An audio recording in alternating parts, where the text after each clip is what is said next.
Apakah kalian dengar suara saya? Kalau dengar angkat tangan silakan. Oke.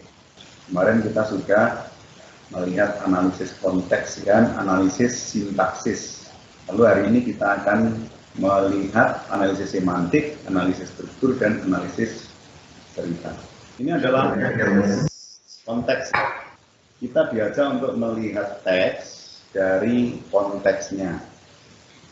Pertama-tama kita menguji dulu kesatuan teks itu.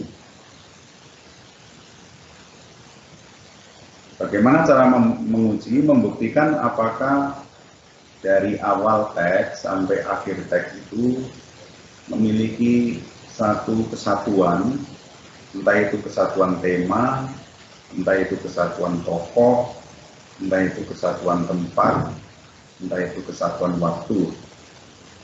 Nah, kalau sudah teruji, maka teks itu memang kemudian bisa kita ambil sebagai bahan untuk studi kita.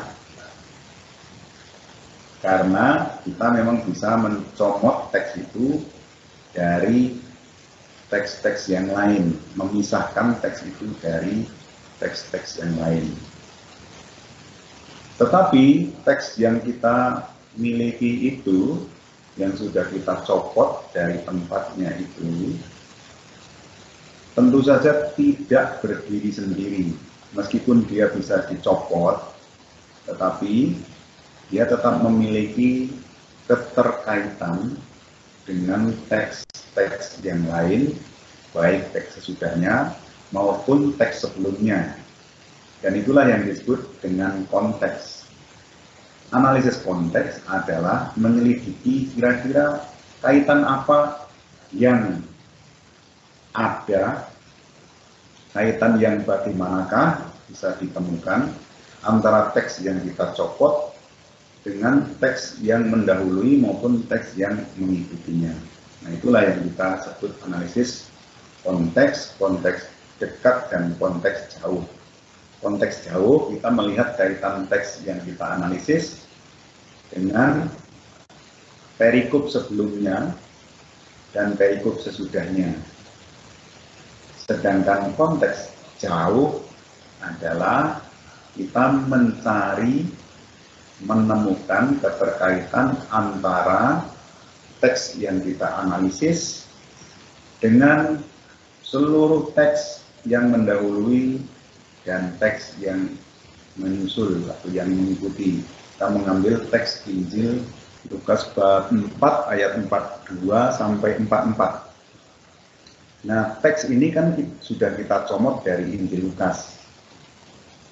Artinya kita mau membuktikan bahwa Lukas 4, 42 sampai 44 ini memiliki kesatuan yang terpisah dari teks sebelumnya dan teks sesudahnya. Itulah yang disebut kesatuan teks. Jadi ada batas awal dan batas akhir dari teks itu. Kemudian meskipun sudah kita ambil dan kita lihat ini memiliki sesuatu yang berbeda dari teks sebelum dan sesudahnya, akan tetapi kita mau menyelidiki pula kaitan antara teks sebelum dan sesudahnya dengan teks ini. Mengapa teks ini kok ditaruh di situ? Itulah analisis konteks. Keterkaitan ini mulai dari bisa konteks jauh, bisa mulai dari kitab Kejadian.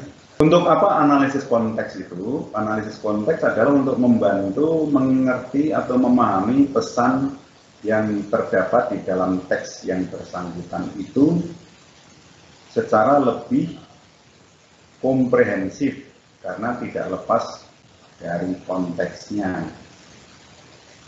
Mungkin ada konteks teologis, ada konteks historis, ada konteks kronologis, dan seterusnya. Itu penting kita lihat. Juga yang lebih penting lagi adalah konteks tematis. Mungkin apa yang diungkapkan di dalam Injil Lukas bab 4 ayat 42 sampai dengan 44 ini memiliki tema yang berkaitan dengan kitab Kejadian. Siapa tahu kita selidiki. Siapa tahu teks ini memiliki kaitan dengan kitab Wahyu secara tematis. Siapa tahu, maka perlu kita selidiki. Analisis konteks membantu kita untuk memahami pesan teks yang tidak bisa lepas dari konteksnya, entah itu konteks kronologi atau kaitan kronologi dengan teks sebelum dan sudahnya, atau kaitan tematis, atau kaitan teologis, atau kaitan historis. Nah, itu kita perlu selidiki dengan melihat konteksnya. Membandingkan perikop yang kita ambil, yaitu Injil Lukas bab 4 ayat 42 sampai dengan 44 itu dengan Injil Lukas bab 4 sebelum ayat 42 dan Injil Lukas bab 4 sesudah ayat 44. Itu namanya konteks dekat.